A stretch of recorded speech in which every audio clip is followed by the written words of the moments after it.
बिस्मिल्लाहिर्रहमानिर्रहीम। अस्सलाम वालेकुम dear students, welcome to legend institute of management and sciences. उम्मीद करती हूँ आप सब खैरियत से होंगे। आज हमारा सब्जेक्ट इकोलॉजी और लेक्चर है हमारा 9th, that is about the water cycle. आप जानते हैं हमने बेसिकली बायोकेमिकल साइकिल स्टार्ट किए हुए थे। उसके अंदर हमने न्यूट्रिएंट साइकिल जिसमें नाइट्रोजन, फास्फोरस और सल्फ़र था उसको हमने डिस्कस कर लिया। आज हमने बेसिकली वाटर साइकिल करना है जो कि बेस है तमाम बायोकेमिकल साइकिल्स की। जितने भी बायोकेमिकल साइकिल हैं वो वाटर साइकिल्स पर बेस्ड हैं। वाटर अगर नहीं होगा तो वो बायोकेमिकल साइकिल्स नहीं हो सकते। ठीक है, तो सबसे पहले हम बायोकेमिकल साइकिल में वाटर साइकिल की जो है वाटर की इम्पोर्टेंस देख लेते हैं। वाटर जो है हमारे इकोसिस्टम के लिए बहुत ज़्यादा ज़रूरी होता है। ठीक है, वाटर अब ज़रूरी क्या है, किस तरह है, क्योंकि ये एक ऐसा मीडियम है जो न्यूट्रिएंट्स को ट्रांसफ़र करने में बहुत ज़्यादा इंपॉर्टेंट रोल प्ले करता है in case of autotrophic plants. आपको पता है प्लांट्स होते ही ऑटोट्रॉफिक है, उन्होंने अपनी फूड जो है खुद तैयार करनी है फोटोसेंसिस के ज़रिए। अब फोटोसेंसिस के ज़रिए से अगर तैयार करनी है तो उन्हें फोटोसेंसिस के लिए वाटर बहुत ज़्यादा ज़रूरी है, न्यूट्रिएंट्स बहुत ज़्यादा रिक्वायर है उन्हें। तो वो जो है वाटर कहाँ से ले रहे होते हैं, थ्रू देयर रूट्स ले रहे होते हैं, सॉइल के ज़रिए से। सॉइल में उनकी रूट्स मौजूद होती हैं, रूट हेयर्स पाए जाते हैं जो उनको ज़्यादा से ज़्यादा वाटर रीअब्जॉर्ब करने में, मिनरल्स रीअब्जॉर्ब करने में हेल्प करती हैं। ठीक है, अब जाइलम और फ्लोएम के ज़रिए से जो है वाटर का और न्यूट्रिएंट्स का एक चैनल बनता है और जो न्यूट्रिएंट्स और वाटर हैं वो अपवर्ड ऑर्गन्स को ट्रांसफ़र कर दिए जाते हैं, जिसमें लीव्स हो जाते हैं और शूट्स हो जाते हैं, फ्लावर्स हो जाती हैं। ठीक है, तो ये वाटर जो है वो एक मीडियम के तौर पर काम करता है जिसके ज़रिए से वाटर और न्यूट्रिएंट्स को ट्रांसफ़र किया जाता है रूट से upward part of the plant. ठीक है, इसके अलावा it is an important part of living tissue. Living tissue जिसके अंदर मुख्तलिफ तरह के लिविंग ऑर्गेनिजम्स आ जाते हैं, चाहे वो एनिमल्स हैं, प्लांट्स हैं या फिर ह्यूमन बींग्स हैं। उनके अंदर जो 65 to 89% उनकी बॉडी का वेट है वो वाटर पर मुश्तमिल होता है। आपको पता है हमारी, अगर हम ह्यूमन्स की बात करें तो हमारी 20% वाटर होता है हमारे बोन सेल्स में, 85% वाटर होता है हमारे ब्रेन सेल्स में। तो इस तरह वाटर जो है हमारी बहुत ज़्यादा इंपॉर्टेंट हमारी बॉडी में रोल प्ले कर रहा होता है। इसी तरह हमारा जो ब्लड है उसके अंदर भी प्लाज्मा की जो कंपोजिशन है उसके अंदर 90% तक हमारा वाटर होता है। तो इसका मतलब बहुत ज़्यादा ज़रूरी है हमारे लिए वाटर। इसके अलावा मुख्तलिफ तरह के जो एसेंशियल ऑर्गेनिक मॉलिक्यूल्स हैं, मतलब जिसके अंदर कार्बोहाइड्रेट्स हैं, लिपिड्स हैं, प्रोटीन्स हैं, उनके अंदर भी वाटर बहुत ज़्यादा इंपॉर्टेंट रोल प्ले कर रहा होता है। इसके अलावा it's serve as a mean of thermal regulation. अब थर्मल रेगुलेशन क्या होती है कि थर्मल रेगुलेशन एक ऐसी एबिलिटी है जिसके अंदर ऑर्गेनिज्म अपने बॉडी के टेम्परेचर को एक नॉर्मल रेंज में मेंटेन करता है, एक लिमिटेड रेंज में मेंटेन करता है। जैसे कि हमारी बॉडी का टेम्परेचर है 37 डिग्री सेल्सियस, हम उसको अप और लो नहीं करते, एक रेंज में मेंटेन करते हैं। चाहे एक्सटर्नल इन्वायरमेंट का टेम्परेचर जितना भी हाई हो जाए या लो हो जाए, हम उसको एक जो है कंटिन्यूस जो है वेरिएशन में नहीं लाते बल्कि एक कांस्टेंट रेंज में मेंटेन करते हैं। तो अब इसका मतलब है हमारी बॉडी के अंदर कोई ना कोई कंट्रोल मैकेनिज्म मौजूद होगा, कोई ना कोई फीडबैक मैकेनिज्म मौजूद होगा जो कि टेम्परेचर चेंज को डिटेक्ट करेगा और जो है नॉर्मल बॉडी के टेम्परेचर को मेंटेन करेगा। फॉर एग्जांपल अब जैसे कि हम देखते हैं कि बॉडी आउटर जो इन्वायरमेंट का टेम्परेचर है 45-50 तक पहुंच जाता है, तो हमारा जो बॉडी है, हमारी बॉडी क्या करेगी, हमारा हाइपोथैलेमस जो ब्रेन में मौजूद है वो इस टेम्परेचर चेंज को डिटेक्ट करेगा और क्या करेगा, वो बॉडी फ्लो जो ब्लड फ्लो है वो इंक्रीज़ कर देगा मुख्तलिफ तरह के बॉडी ऑर्गन्स में। जैसे ही ब्लड फ्लो इंक्रीज़ होगा तो आपको पता है ब्लड के अंदर जो ज़्यादा कंसनट्रेशन है वो वाटर की है, तो जिसकी वजह से स्वेट ग्लैंड्स एक्टिवेट हो जाएंगी। स्वेट ग्लैंड जैसे ही एक्टिवेट होंगे तो स्वेटिंग स्टार्ट हो जाएगी, स्वेटिंग स्टार्ट होगी तो वाटर लॉस्ट होगा, जैसे ही वाटर लॉस्ट होगा वो एवेपोरेट होगा और हमें कूल डाउन करेगा। तो इसका मतलब है हमारा बॉडी का टेम्परेचर, एक्सटर्नल इन्वायरमेंट का टेम्परेचर जितना भी हाई हो जाए, हमारे अंदर एक ऐसा मैकेनिज्म मौजूद है जो कि वाटर की वजह से है, जो कि हमारी बॉडी को एक नॉर्मल रेंज में टेम्परेचर को मेंटेन करता है, लेकिन ड्यू टू वाटर। तो इसका मतलब है वाटर जो है हमारी बॉडी में बहुत ज़्यादा इंपॉर्टेंट रोल प्ले करता है। इसके अलावा it is a medium by which sediments a prime source of mineral nutrients. अब सेडिमेंट्स क्या होते हैं, सेडिमेंट छोटे छोटे पार्टिकल्स होते हैं जो कि रॉक से वेदर ऑफ हुए होते हैं। अब सेडिमेंट्स जो हैं वो रिमूव भी होते हैं और ऐड भी होते हैं लोकल इकोसिस्टम में थ्रू वाटर। अब आपको पता है अगर फॉर एग्जांपल रेन होती है, बारिश बरसती है, तो मुख्तलिफ तरह की रॉक्स पर भी वो गिर रही है, रॉक्स की वेदरिंग स्टार्ट हो जाती है, मतलब वो टूट फूट का शिकार हो जाती हैं। जैसे ही वो फूटेंगी तो उसके अंदर से जो सेडिमेंट्स हैं, उनके छोटे छोटे टुकड़े हैं, वो निकलना शुरू हो जाएंगे, उनके अंदर मुख्तलिफ तरह के न्यूट्रिएंट्स होंगे। अब वो जो है वो फ्लो करना स्टार्ट कर देंगे वाटर के साथ। फॉर एग्जांपल ग्लेशियर से जो पानी निकल रहा होता है तो रॉक्स भी वहाँ पर मौजूद हैं। रॉक्स जो टूट फूट का शिकार होंगी, जिनकी वेदरिंग होंगी, उनके अंदर सेडिमेंट्स जो रिलीज आउट होंगे वो वाटर के साथ मिक्सअप हो जाएंगे और वो सेडिमेंट्स जो हैं वो ग्राउंड वाटर में या फिर रन ऑफ के साथ जो है वो चले जाएंगे नीचे ग्राउंड वाटर में। तो इसका मतलब है एक इकोसिस्टम से जो सेडिमेंट्स रिमूव हो रहे हैं और दूसरे में ऐड हो रहे हैं। तो इसका मतलब है मीडियम कौन सा है, मीडियम वाटर है। वाटर की वजह से एक सेडिमेंट्स जो है वो एक मीडियम से रिमूव होते हैं और दूसरे मीडियम में ऐड हो रहे होते हैं। ठीक है स्टूडेंट्स, इसके बाद है हमारे पास it covers the great majority of the earth surface.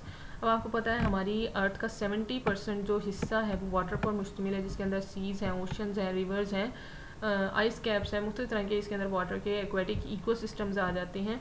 तो इसका मतलब है वाटर जो है हमारी बॉडी में बहुत ज़्यादा इंपॉर्टेंट रोल प्ले करने के साथ साथ एक्वेटिक इकोसिस्टम में भी बहुत ज़्यादा रोल प्ले कर रहा होता है। इसके ये वाटर एक ऐसा जो है हमारे पास एबायोटिक फैक्टर है जिसके बगैर इकोसिस्टम एग्जिस्ट ही नहीं कर सकता।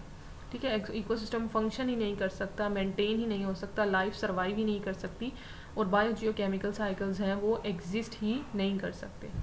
ठीक है स्टूडेंट्स, तो ये था हमारे पास वाटर की इंपॉर्टेंस। नेक्स्ट हम वाटर साइकिल को देखें तो सबसे पहले हम इसको डिफाइन करते हैं। Living organisms, atmosphere and earth maintain between them a circulation of water and moisture which is refer to as water cycle और हाइड्रोलॉजिकल साइकिल। ठीक है कि लिविंग ऑर्गेनिज्म और एटमॉस्फेयर और अर्थ के दरमियान एक सर्कुलेशन हो रही होती है कंटिन्यूसली, जिसको हम क्या कहते हैं, वाटर साइकिल। अब आपको पता है कि एटमॉस्फेयर के अंदर जो है इतनी कैपेसिटी नहीं होती कि वो वाटर को होल्ड कर सके। ठीक है कि वाटर का वेपर्स जो होते हैं जो कंटिन्यूसली जो वेपोराइजेशन के ज़रिए से बन रहे होते हैं, अब उसके अंदर इतनी कैपेसिटी नहीं है कि उसको एटमॉस्फेयर के अंदर इतनी कैपेसिटी नहीं है कि उसको होल्ड कर सके, जिसकी वजह से ड्रॉपलेट्स बन जाते हैं वाटर के। ठीक है, और वो इतने हैवी होते हैं कि वो ग्रेविटी की वजह से आसानी से नीचे गिर जाते हैं। तो इसका मतलब है प्रेसिपिटेशन हो जाती है। ठीक है कि क्या हुआ कि लिविंग ऑर्गेनिजम्स या फिर जो भी अर्थ पर वाटर था वो एवेपोरेट हुआ। ठीक है, फॉर एग्जांपल ये वाटर था वो एवेपोरेट हुआ, वेपर्स बने। अब ये वेपर्स जो है वो एटमॉस्फेयर मतलब एयर में मौजूद है, लेकिन एटमॉस्फेयर के पास इतनी कैपेबिलिटी, इतनी कैपेसिटी नहीं है कि वो इन वेपर्स को सपोर्ट कर सके, इनको सस्पेंड कर सके एयर के अंदर ही। तो क्या होता है, ये वेपर्स दोबारा से कंडेंस होना स्टार्ट हो जाते हैं, मतलब ड्रॉपलेट्स बनना शुरू हो जाते हैं। ठीक है, अब ड्रॉपलेट्स बनना शुरू हो गए। अब ये ड्रॉपलेट्स इतने हैवी ज़रूर होते हैं कि ये आसानी से जो है वो ग्रेविटी मतलब जो ज़मीन की कशिश शकल है वो इसके अंदर खींच जाते हैं, ग्रेविटी के इसको अट्रैक्ट करती है और आसानी से ये प्रेसिपिटेट होकर दोबारा लैंड में वापस आ जाते हैं। तो इसका मतलब है एक तरफ से वेपोराइजेशन हो रही है, वेपोराइजेशन के बाद कंडेंसेशन हो रही है, क्योंकि जो एटमॉस्फेयर है उसके पास इतनी कैपेसिटी नहीं है कि उसको होल्ड कर सके, और ड्रॉपलेट्स बनते हैं और ड्रॉपलेट्स दोबारा ज़मीन पर वापस आ जाते हैं।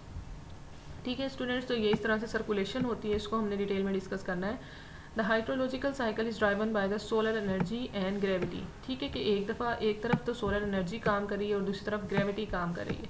जैसे हमने यहाँ पर देखा कि कोई भी पानी है, चाहे वो समुद्र का पानी है या फिर ज़मीन की सतह पर सरफेस पर कोई भी पानी जो गिरा है, ठीक है, तो उसने वेपोराइज होना है। अब वेपोराइज कैसे होना है, वो किसकी मदद से होना है, वो सोलर एनर्जी की मदद से होना है। सूरज की रोशनी पड़ेगी तो वो जो वाटर है वो वेपोराइज होना स्टार्ट हो जाएगा, उसकी वेपर्स बनेंगे, मतलब गैस स्टेट में कन्वर्ट हो जाएगा।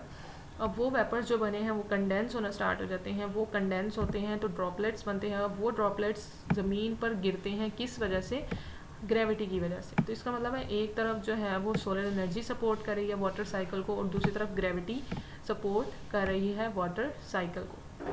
ठीक है students, the atmospheric water vapour produced can then condense. ठीक है कि एटमॉस्फेरिक वाटर वेपर जो प्रोड्यूस हुए हैं वो कंडेंस होना स्टार्ट हो जाते हैं अराउंड पार्टिकल्स ऑफ डस्ट। ठीक है, मुख्तलिफ तरह के जो डस्ट पार्टिकल्स होते हैं वहाँ पर कंडेंस स्टार्ट हो जाते हैं in the atmosphere often called nucleation particles. ठीक है कि डस्ट जो पार्टिकल्स है वहाँ पर जो है कंडेंस मतलब गिरना शुरू हो जाते हैं और उन पार्टिकल्स को हम नाम देते हैं न्यूक्लिएशन पार्टिकल्स। ठीक है, तो बेसिकली जो हमारे पास हाइड्रोलॉजिकल साइकिल है या फिर वाटर साइकिल है उसके अंदर ऑल्ट्रेशन होती है एवेपोरेशन की और प्रेसिपिटेशन की with the help of energy and gravity. ठीक है कि एक जो है चेंज आ रहा होता है वेपोराइजेशन में और कंडेंसेशन में या फिर एवेपोरेशन और प्रेसिपिटेशन में, जिसको हम कह सकते हैं कि एनर्जी की मदद से वो चेंज आता है, जिसकी वजह से वो एनर्जी कौन यूटिलाइज़ करता है, वाटर वेपर्स यूटिलाइज़ करते हैं, और वो एनर्जी दोबारा से डिसिपिएट कैसे होती है, हीट की सूरत में दोबारा से कंडेंस हो जाती है वो। तो इसका मतलब है दो चीज़ें हो रही हैं, एक वेपोराइजेशन और एक प्रेसिपिटेशन, और दो चीज़ें उनको हेल्प कर रही हैं, that is solar energy and gravity. ठीक है, तो ये था बेसिक समरी। नेक्स्ट अगर हम रेट देख लें कि rate of cycling of water, basically किस रेट पर जो है वाटर रिसाइकल हो रहा होता है। ठीक है, the rate of cycling between surface and atmosphere is very rapid. ठीक है कि सरफेस और एटमॉस्फेयर में वेरी रैपिडली जो है वो वाटर से रिसाइकल हो रहा होता है। The distribution of evaporation and rainfall is quite uneven. ठीक है कि जितनी रेट ऑफ एवेपोरेशन होती है वो रेनफॉल के इक्वल नहीं होती।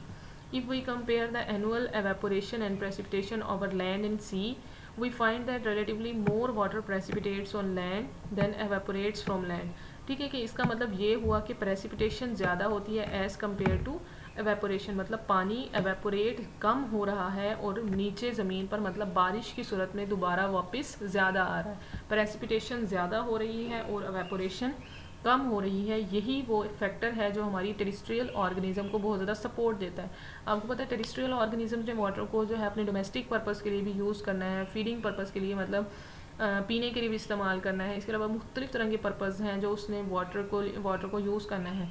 उसकी बॉडी का 85% जो है वो वाटर पर मुश्तमिल है, तो इसका मतलब उसको बहुत ज़्यादा ज़रूरत है वाटर की टेरिस्ट्रियल ऑर्गेनिज्म को, ताकि वो जो है डिहाइड्रेट ना हो सके। तो इसका मतलब है प्रेसिपिटेशन इसलिए ज़्यादा है ताकि टेरिस्ट्रियल ऑर्गेनिजम्स को सपोर्ट किया जा सके, और एवेपोरेशन बहुत ज़्यादा कम होती है। तो इसका मतलब है rate of cycling of water में बेसिकली प्रेसिपिटेशन ज़्यादा होती है और एवेपोरेशन बहुत कम होती है। ठीक है, इसके अलावा अगर हम डिस्ट्रीब्यूशन की बात करें कि वाटर किस तरह से जो है वो लैंड में डिस्ट्रीब्यूटेड है, तो हमने कहा कि 70% हमारी लैंड का जो है वो वाटर पर मुश्तमिल होता है। इसके अलावा 70 में से 97% जो है वो मेरीन वाटर होता है। आपको पता है, हमने ये प्रीवियस लेक्चर्स में बहुत डिटेल में डिस्कस कर लिया था। इसके अलावा 97 में से जो 3% होता है वो हमारे पास जो है फ्रेश वाटर होता है। ठीक है, अब ये 97% जो मेरीन वाटर है ये एक ऐसा वाटर है जिसको हम अपने डोमेस्टिक पर्पज़ के लिए, पीने के पर्पज़ के लिए यूटिलाइज़ नहीं कर सकते, क्योंकि इसके अंदर जो है सॉल्ट की कंसनट्रेशन बहुत ज़्यादा हाई होती है। अब वो सॉल्ट की कंसनट्रेशन क्यों हाई होती है उसको भी हम देखेंगे। इसके अलावा 3% जो वाटर है वो हमारे पास मौजूद होता है फ्रेश वाटर की सूरत में, लेकिन इसमें से भी जो 2% है हमारे पास वो फ्रोज़न होता है। ठीक है, फ्रोज़न आइस कैप्स और ग्लेशियर की सूरत में, जिसको हम यूटिलाइज़ नहीं कर सकते क्योंकि वो फ्रोज़न वाटर है, उसको हम यूटिलाइज़ नहीं कर सकते। सिर्फ 1% ऐसा वाटर होता है जो हम पीने के पर्पज़ के लिए लेक्स में, स्ट्रीम्स में, रिवर्स में जो है वाटर उसको हम यूटिलाइज़ करते हैं, और 2% ऐसा वाटर है जो कि फ्रोज़न है, उसको हम यूटिलाइज़ नहीं कर सकते। लेकिन मुख्तलिफ़ तरह के फैक्टर्स हैं, जैसे कि ग्रीन हाउस इफेक्ट है, ग्लोबल वार्मिंग है जो कि हमारे टेम्परेचर को, इन्वायरमेंटल टेम्परेचर को इंक्रीज़ कर रही है, जिसकी वजह से आइस कैप्स और ग्लेशियर्स मेल्ट हो रहे हैं। जब ये मेल्ट होते हैं, ठीक है, आइस कैप्स और ग्लेशियर, तो ये बेसिकली है क्या, फ्रेश वाटर। अब इसके अंदर सॉल्ट की कंसनट्रेशन बहुत कम है, लेकिन आपको पता है जब माउंटेन से पानी ने पिघलना है, मेल्ट होना है, तो उसने नीचे ही आना है। जैसे ही वो नीचे आएगा तो रन ऑफ वाटर के साथ जो है वो मिल जाएगा। अब वो नीचे कहाँ से आ रहा है, ग्लेशियर से अगर वो पिघलता हुआ नीचे आ रहा है तो वो मुख्तलिफ़ तरह की रॉक से होता हुआ नीचे आ रहा है। तो आपको पता है रॉक्स की क्या होगी, वेदरिंग होगी। जब वेदरिंग होगी तो उस वाटर में क्या मिक्सअप हो जाएगा, मुख्तलिफ़ तरह के सेडिमेंट्स मिक्सअप हो जाएंगे, मतलब मिनरल्स मिक्सअप हो जाएंगी। तो इस तरह से आइस कैप से नीचे आते आते वो कंटिन्यूसली कहाँ पर गिरता है आकर, अल्टीमेटली उसने ओशंस में जाना होता है या फिर सी में जाना होता है।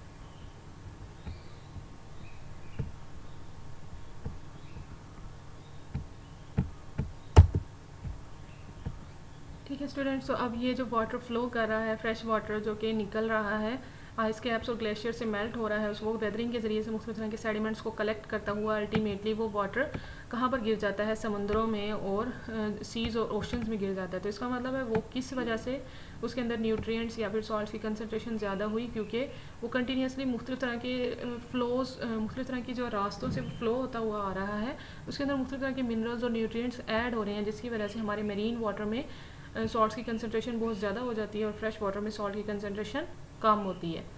ठीक है स्टूडेंट्स, तो ये रीज़न थी हमारे मेरीन और फ्रेश वाटर डिस्टिंक्शन की। नेक्स्ट हम बेसिकली वाटर साइकिल को देखते हैं। Nature of hydrological cycle.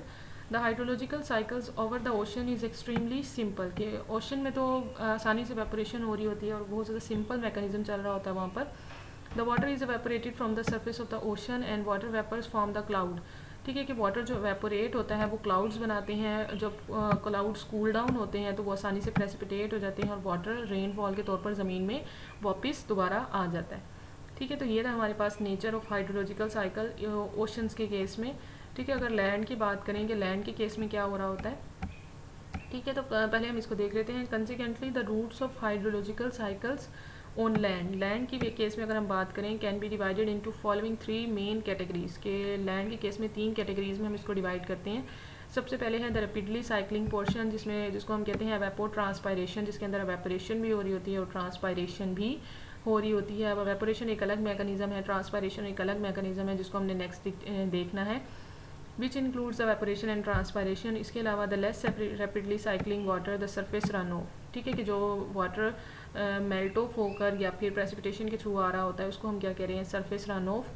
Very slowly cycling ground water, ठीक है, कि वो वाटर जो कि अब अंडर द ग्राउंड जा रहा होता है, एक वाटर टेबल को मेंटेन करता है। आपको पता है हमारी ज़मीन के नीचे तह में पानी मौजूद है। ग्राउंड वाटर जो है वो एक लेवल तक मेंटेन होता है, तो उसको मेंटेन करने के लिए जो है सरफेस रन ऑफ आता है और सॉइल के अंदर वाटर के लेवल को एक कांस्टेंट लेवल तक मेंटेन करता है। ठीक है स्टूडेंट्स, तो ये हमारे पास 3 जो है वो कैटेगरीज हैं जिसकी वजह से लैंड पर जो है वो हाइड्रोलॉजिकल साइकिल को मेंटेन किया जाता है। इनकी हमने एक एक करके डिटेल देखनी है। तो वेपर ट्रांसपायरेशन क्या है कि इसके अंदर वेपोरेशन भी हो रही होती है और ट्रांसपायरेशन हो रही होती है। सरफेस रन ऑफ वो वाटर जो कि ट्रांसपायरेशन के ज़रिए से, वेपोरेशन के ज़रिए से दोबारा से प्रेसिपिटेट होता है, वो रन ऑफ के ज़रिए से मुख्तलिफ तरह के जो है सेडिमेंट्स को लेता हुआ दोबारा से ग्राउंड वाटर में एंटर हो जाता है। ग्राउंड वाटर मतलब ज़मीन के अंदर जो है वो एंटर हो रहा होता है और एक ग्राउंड लेवल के वाटर को मेंटेन कर रहा होता है। तो ये था हमारे पास लैंड के लिए, इसको हम डिटेल में देखते हैं। सबसे पहले है एवेपो ट्रांसपायरेशन। ठीक है, एवेपो ट्रांसपायरेशन क्या है, जिसके अंदर एवेपोरेशन भी हो रही हो और ट्रांसपायरेशन भी हो रही हो। ठीक है, एवेपोरेशन एवेपोरेशन क्या है, the evaporation refers to water that is evaporated directly from any surface other than a plant such as lake, soil surface और एनिमल स्किन। ठीक है, कि कहीं से भी अगर वाटर एवेपोरेट होता है, चाहे वो लेक्स हो, सॉइल सरफेस हो या फिर एनिमल स्किन हो, लेकिन प्लांट्स ना हो। प्लांट्स के केस में हम उसको ट्रांसपायरेशन कहेंगे। एवेपोरेशन हम किस केस में कहते हैं, लेक्स के केस में, किसी भी सरफेस के केस में या फिर एनिमल्स की स्किन के केस में। ठीक है, जैसे अब हम एनिमल स्किन के केस में क्या बात होगी, जैसे थर्मल रेगुलेशन, कि हमारी बॉडी और एनिमल्स की बॉडी में एक मैकेनिज्म होता है जिसे हम नाम देते हैं थर्मल रेगुलेशन, जो कि वाटर के थ्रू चल रहा होता है। स्वेटिंग हो रही होती है हमारी बॉडी में और वो जो स्वेट होता है हमारा, वो दोबारा से एवेपोरेट हो जाता है, गैस बनकर जो है वो दोबारा से ख़त्म हो जाता है। तो वो जो है बेसिकली एवेपोरेशन हो रही होती है। जैसे यहाँ पर आपको नज़र आ रहा होगा, ये जो सरफेस है सॉइल की, ये जो है वाटर को एवेपोरेट कर रही है, वाटर एवेपोरेट हो रही है और जो ट्रीज़ हैं या फिर ग्रासेस हैं वहाँ से वाटर ट्रांसपायर हो रहा है। ठीक है, उसको हम एवेपोरेशन नहीं कहेंगे, उसे ट्रांसपायरेशन कहेंगे। तो ट्रांसपायरेशन क्या है, transpiration is water that evaporates from the surface of the leaves of plant. ठीक है, लीव्स के अंदर आपको पता है स्टोमेटा मौजूद होते हैं और स्टोमेटा एक ऐसा स्ट्रक्चर है जो कि ट्रांसपायरेशन में वाटर लॉस में हेल्प कर रहा होता है। ठीक है, कि आपको पता है सॉइल से वाटर रीअब्जॉर्ब करती हैं रूट्स से जो है वो दोबारा से वाटर लीव्स तक आता है, इस तरह से जाइलम टिश्यू के ज़रिए से। अब वाटर कंटिन्यूसली जो है वो लीव कर रहा है स्टोमेटा से। जब वाटर लीव करेगा स्टोमेटा से, स्टोमेटा किसके, लीव्स के, तो इसका मतलब लीव्स के अंदर कौन से सेल्स मौजूद होते हैं, मीजोफिल सेल्स। जब मीजोफिल सेल से वाटर निकलेगा तो वहाँ पर मीजोफिल सेल्स का जो एटमॉस्फेरिक प्रेशर है, ये जो वाटर प्रेशर है, वो दोबारा से लो हो जाएगा। जब वो लो होगा तो जो हमारा नीचे वाली जो जाइलम चैनल है वो दोबारा से वाटर ऊपर लेके आएगा, क्योंकि सक्शन डेवलप होगी, ट्रांसपायरेशन पुल डेवलप होगा। तो इस तरह से कंटिन्यूसली वाटर जाइलम चैनल के ज़रिए से ऊपर आता रहेगा लीव्स तक और वहाँ से एवेपोरेट होता रहेगा थ्रू ट्रांसपायरेशन पुल के। एक खिंचाव पैदा होता है जाइलम चैनल्स को, जो है वाटर दोबारा से लीव्स को देना पड़ता है ताकि वाटर ज़्यादा से ज़्यादा ट्रांसपायर हो सके और नीचे से ज़्यादा से ज़्यादा वाटर लिया जा सके। तो इस तरह से एक कंटिन्यूस जो है वो बैलेंस में चीज़ों को रखा जाता है। जो वाटर ट्रांसपायर हो रहा होता है प्लांट्स के ज़रिए से, उसको हम कहते हैं ट्रांसपायरेशन, और जो सॉइल सरफेस से या फिर एनिमल स्किन से जो वाटर निकल रहा होता है उसे हम क्या कहते हैं, एवेपोरेशन। तो ये दोनों मिलकर जिसे हम नाम देते हैं एवेपो ट्रांसपायरेशन। ठीक है, transpiration act to move the biogeochemical cycle for all mineral nutrient that enter the food chain via the roots of plants. ठीक है, कि ट्रांसपायरेशन एक ऐसा प्रोसेस है जिसके ज़रिए से तमाम मिनरल न्यूट्रिएंट्स प्लांट्स में ऐड होते हैं। अब मैंने पहले भी बताया कि आपको रूट्स ने जो है मिनरल्स भी एब्जॉर्ब करने हैं, न्यूट्रिएंट्स भी एब्जॉर्ब करने हैं और वाटर को भी रीअब्जॉर्ब करना है। अब वो जो मिनरल्स हैं और न्यूट्रिएंट्स हैं वो वाटर के ज़रिए से ऊपर ट्रांसपायर होते हैं। ठीक है, ऊपर ट्रांसपोर्ट होते हैं। तो इस तरह इसका मतलब है वाटर जो है वो इम्पोर्टेंट मीडियम के तौर पर काम कर रहा होता है। ठीक है, कि इसके अलावा जो हमारी एवेपो ट्रांसपायरेशन है या एवेपोरेशन है, उसका एक इफेक्ट ये भी पड़ता है कि डायरेक्ट जब एवेपोरेशन होती है तो इसका मतलब है जहाँ से भी एवेपोरेशन हो रही होगी, जिस सरफेस से भी एवेपोरेशन हो रही होगी, वहाँ का टेम्परेचर जो है, उस लोकल एरिया का टेम्परेचर जो है वो बहुत ज़्यादा लो हो जाता है ताकि एक नॉर्मल जो है वो रेंज में चीज़ों को रखा जा सके। ठीक है स्टूडेंट्स, तो ये थी हमारे पास एवेपो ट्रांसपायरेशन। इसके अलावा है सरफेस रन ऑफ। ठीक है कि एवापोट्रांसपायरेशन के बाद है nutrients that have accumulated in sediments. Sediments मैंने आपको पहले भी बताया कि वो चीज़ें जो कि वेदरिंग से बनती हैं, रॉक्स की वेदरिंग से, उसे हम सेडिमेंट्स का नाम देते हैं, और उसके अंदर जो है वो मुख्तलिफ तरह के न्यूट्रिएंट्स होते हैं।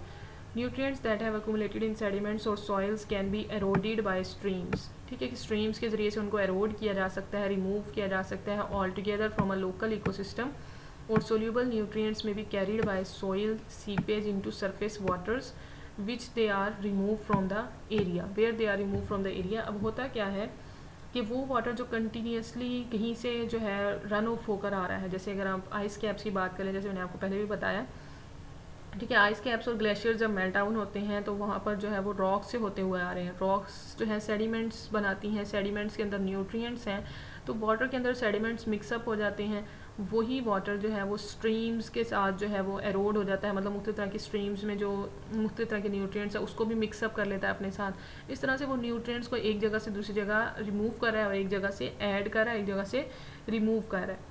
तो इसका मतलब है वाटर सरफेस रन ऑफ जो है वो न्यूट्रिएंट का एक बेहतरीन सोर्स होता है। इसका मतलब है ये जो सरफेस रन ऑफ वाटर है या फिर रनिंग वाटर है, ये हमारे लिए बेहतरीन न्यूट्रिएंट्स का काम करता है, और वही न्यूट्रिएंट्स जो है सॉइल को प्रोवाइड किए जाते हैं। ठीक है कि ये न्यूट्रिएंट जो इसने एरोड किए हैं या वेदरिंग के ज़रिए से इसको मिले हैं, सेडिमेंट्स के ज़रिए से इस रन ऑफ के अंदर आए हैं, वही न्यूट्रिएंट जो हैं वो सॉइल में जाएंगे और सॉइल से प्लांट्स उसको आसानी से यूटिलाइज़ कर लेंगे। तो इसका मतलब है जो भी रनिंग वाटर है या मूविंग वाटर है वो एक बेहतरीन एजेंट के तौर पर काम करता है एरोजन के लिए। ठीक है कि वो आसानी से एरोड कर सकता है चीज़ों को, रिमूव कर सकता है सॉइल से, मतलब मुख्तलिफ तरह के न्यूट्रिएंट्स को सॉइल से एक जगह से रिमूव करेगा, रॉक से रिमूव करेगा, रॉक से सेडिमेंट्स को रिमूव करेगा और दूसरी जगह पर जाकर ऐड करेगा, और वही न्यूट्रिएंट्स जो है वो प्लांट्स को अवेलेबल हो जाएंगे। ठीक है स्टूडेंट्स, तो ये था हमारे पास सरफेस रन ऑफ, जिसको हमने बेसिकली कहा कि इसके अंदर मिनरल न्यूट्रिएंट्स का एक बेहतरीन रिसोर्स पाया जाता है, क्योंकि इसके अंदर एरोजन का फैक्टर मौजूद होता है कि ये चीज़ों को एरोड करता है, जिसके अंदर रॉक्स भी आ जाती हैं और जिसके अंदर एक इकोसिस्टम भी आ जाता है कि एक जगह से अगर रिमूव कर रहा है न्यूट्रिएंट्स को दूसरी जगह पर ऐड करेगा तो वही जो न्यूट्रिएंट्स है वो प्लांट्स दोबारा से यूटिलाइज कर सकेंगे अपने पर्पज़ के लिए। ठीक है, तो ये था हमारे पास सरफेस रन ऑफ। नेक्स्ट है ground water. Ground water is water that saturates either sediments और rock below the water table. ठीक है कि वही सरफेस रन ऑफ ने अब जो है वो ज़मीन के नीचे जितना भी वाटर है उसको मेंटेन करने के लिए दोबारा से उसको फिलअप करना है, ताकि एक वाटर का लेवल जो है वो मेंटेन किया जा सके। ठीक है कि अब जो वाटर, ये ग्राउंड वाटर जो है बेसिकली ग्रेविटी के इन्फ्लुएंस की वजह से मूव करता है कि अगर वाटर, जैसे हमने पहले भी कहा कि आइस कैप्स और ग्लेशियर से जो वाटर मूव कर रहा होता है वो ऊपर से नीचे गिर रहा है क्योंकि ग्रेविटी है, इसी तरह ग्रेविटी से होता हुआ वो रन ऑफ के ज़रिए से ग्राउंड वाटर जो है वो ज़मीन के अंदर आ जाता है। क्योंकि यहाँ पर आपको जैसे नज़र आ रहा होगा कि लैंड सरफेस है, अब लैंड सरफेस है, ये सरफेस ऑफ वाटर है। ठीक है कि अब ये नीचे है, ज़मीन के नीचे है, तो इसका मतलब है ग्रेविटी की वजह से ये वाटर यहाँ से यहाँ मूव करता है। तो इसी तरह जो ग्राउंड वाटर होता है वो ग्रेविटी की वजह से बेसिकली मूव कर रहा होता है। ठीक है, इसमें क्या है, in general it is not trapped by plants, कि प्लांट्स भी इसको इस्तेमाल नहीं करते ट्रांसपायरेशन पर्पज़ के लिए, क्योंकि ये इतना डीप होता है कि ना ही डायरेक्टली एवेपोरेट्स हो सकता है और ना ही इसको डायरेक्टली जो है वो ट्रांसपायर किया जा सकता है। ये नीचे वाटर टेबल को मेंटेन करने के लिए होता है, जो कि ग्राउंड वाटर होता है। ठीक है स्टूडेंट्स, तो ये था हमारे पास ग्राउंड वाटर। इसके अलावा ग्राउंड वाटर के लिए हमारे पास कुछ टर्म्स हैं। अब जैसे कि यहाँ से सरफेस वाटर है वो अब ग्राउंड वाटर में जा रहा है, तो ये एरिया जहाँ से जो है वो वाटर ग्राउंड वाटर से सरफेस वाटर से ग्राउंड वाटर में एंटर हो रहा है, उस एरिया को हम नाम देते हैं कैचमेंट एरिया। मतलब वो एरिया जहाँ से सरफेस वाटर लैंड जो है ग्राउंड वाटर में मिल रहा है उसको हम नाम देते हैं कैचमेंट एरिया। इसी तरह वो एरिया जहाँ से ग्राउंड वाटर जो है दोबारा से सरफेस पर आता है उसको हम नाम देते हैं स्प्रिंग्स का।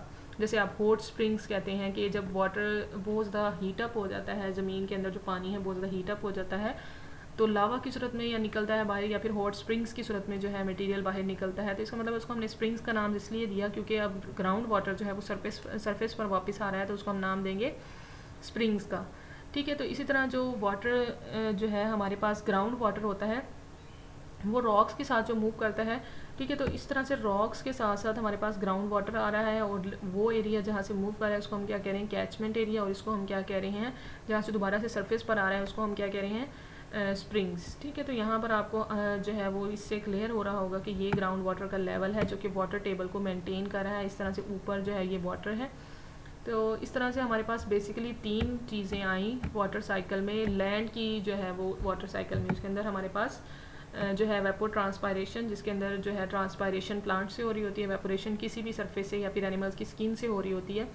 वही जो है दोबारा से रन ऑफ की सूरत में हमारे पास वाटर वापस आएगा, मतलब उसकी दोबारा से प्रेसिपिटेशन होगी, एवेपोरेशन जो एवेपोरेट हुआ है वाटर उसकी प्रेसिपिटेशन होगी और वो दोबारा से हमारे पास सरफेस रन ऑफ की सूरत में वापस आ जाएगा, जिसके अंदर मुख्तलिफ तरह के न्यूट्रिएंट्स होंगे जो कि प्लांट्स यूटिलाइज़ करेंगे। अब वही रन ऑफ वाटर जो है वो ग्राउंड वाटर को दोबारा से मेंटेन या फिर रीफिल कर रहा होता है ताकि एक वाटर टेबल को मेंटेन किया जा सके। ठीक है, नेक्स्ट है हमारे पास the hydrological cycle on land thus includes evapotranspiration of water from earth surface and leaf surface. की वेपो ट्रांसपायरेशन कहाँ से हो रही होती है? अर्थ की सरफेस से हो रही होती है, लीफ की सरफेस से हो रही होती है और बेसिकली इसको जो है कंट्रोल कौन कर रहा होता है? Solar energy. ठीक है, कि वेपोरेशन बेसिकली सोलर एनर्जी की वजह से हो रही होती है। अब इसका क्या होगा कि फॉर्मेशन ऑफ क्लाउड्स, लीफ और सरफेस और अर्थ की सरफेस से जितना भी वाटर वेपोरेट या फिर ट्रांसपायर हुआ है वो क्या बनाएगा? क्लाउड्स बनाएगा। क्लाउड्स बनेंगे तो क्लाउड्स जब कूल डाउन होंगे उसकी प्रेसिपिटेशन मतलब बारिश बरसेगी। अब वही बारिश जो है वो सरफेस रन ऑफ मतलब बहता हुआ पानी या मूविंग वाटर के तौर पर हमारे पास इकट्ठा हो जाएगा, जिसके अंदर मुख्तलिफ तरह के न्यूट्रिएंट्स भी ऐड होते जाएंगे, क्योंकि पानी ने एक जगह खड़े नहीं रहना बल्कि उसने कंटिन्यूसली रन ऑफ होते रहना है, मूव करते रहना है। तो एक जगह से जब दूसरी जगह मूव करेगा तो उसके अंदर रॉक्स आ रही हैं, सॉइल आ रही हैं, जितने भी उसके नीचे मटेरियल आ रहे हैं वो उसको कंटिन्यूसली अपने अंदर मिक्सअप करता जाएगा, जिसकी वजह से उसके अंदर न्यूट्रिएंट्स ऐड होते रहेंगे। एक जगह से जो है वो रिमूव हो रहे होंगे, दूसरी जगह ऐड हो रहे होंगे और वही न्यूट्रिएंट जो है वो सॉइल यूटिलाइज करेगी और प्लांट्स को देगी। ठीक है, accumulation of water as ground water. अब ये जो सरफेस रन ऑफ निकला है वाटर वो दोबारा से ग्राउंड वाटर में एंटर हो जाएगा और एक लेवल को दोबारा से मेंटेन करेगा। तो इस तरह से एक साइकिल चलता रहता है। अब क्या होगा? रिटर्न्स ऑफ वाटर टू सी विया स्ट्रीम्स और direct evaporation and cloud formation and so on. कि अब दोबारा से वाटर जो है वो स्ट्रीम्स में और डायरेक्ट एवेपोरेशन के ज़रिए से या फिर क्लाउड फॉर्मेशन के ज़रिए से दोबारा से जो वाटर एवेपोरेट हुआ था वो दोबारा से प्रेसिपिटेशन के ज़रिए से ऐड होता रहता है। तो इस तरह से ये साइकिल जो है कंटिन्यूसली चलता रहता है। इसको अगर हम डायग्रामेटिक रिप्रेजेंटेशन से देख लें तो यहाँ पर आपको वाटर साइकिल जो है वो नज़र आ रहा है। अब ये जो है कोई भी लेक है, झील है, यहाँ से वेपोरेशन हो रही है, क्लाउड फॉर्मेशन हो रही है। ठीक है, वेपोरेशन हुई है। वेपोरेशन किस वजह से हुई? सोलर एनर्जी की वजह से। ठीक है, सोलर एनर्जी की वजह से वेपोरेशन हुई है और वेपोरेशन के बाद ये जो वाटर ड्रॉपलेट्स हमारे पास बने हैं ये कंडेंस होना स्टार्ट हो जाते हैं। कंडेंस होंगे तो हमारे पास जो है वाटर ड्रॉपलेट्स बारिश की सूरत में प्रेसिपिटेट होना स्टार्ट हो जाएंगे, मतलब बारिश बरसेगी। अब ये बारिश जो है बरस रही है, दोबारा से प्रेसिपिटेशन हो रही है, तो इसका मतलब है कंटिन्यूसली वाटर जो है दोबारा से वाटर साइकिल मतलब हमारे पास जो लेक्स हैं, झील हैं, वहाँ से दोबारा वाटर दोबारा से वहाँ पर एंटर हो रहा है। इसके अलावा वेपर ट्रांसपोर्ट। ठीक है, वेपर ट्रांसपोर्ट होते हैं प्रेसिपिटेशन के ज़रिए से। ठीक है, इस तरह से यहाँ पर जो प्लांट्स हैं हमारे पास ये जो है ट्रांसपायर कर रहे होते हैं, ट्रांसपायरेशन के ज़रिए से दोबारा से जो है कंडेंसेशन हो रही होती है, मतलब वेपर ट्रांसपायरेशन हो रही है। अब प्रेसिपिटेशन के ज़रिए से दोबारा से जो हमारे पास रन ऑफ आ रहा है वो ग्राउंड वाटर को हमारे पास ऐड कर रहे हैं। तो इस तरह से 3 चीज़ें हमारे पास एक जगह वेपोरेशन और ट्रांसपायरेशन हो रही है, प्रेसिपिटेशन हो रही है, रन ऑफ बन रहा है, रन ऑफ के बाद हमारे पास दोबारा ग्राउंड वाटर ऐड हो रहा है। ठीक है स्टूडेंट्स, तो ये था हमारे पास वाटर साइकिल। उम्मीद है आप लोगों को अच्छे से समझ आ गया होगा। कोई भी प्रॉब्लम हो तो आप लोग मुझसे डिस्कस कर सकते हैं। Thank you so much. अल्लाह हाफिज़।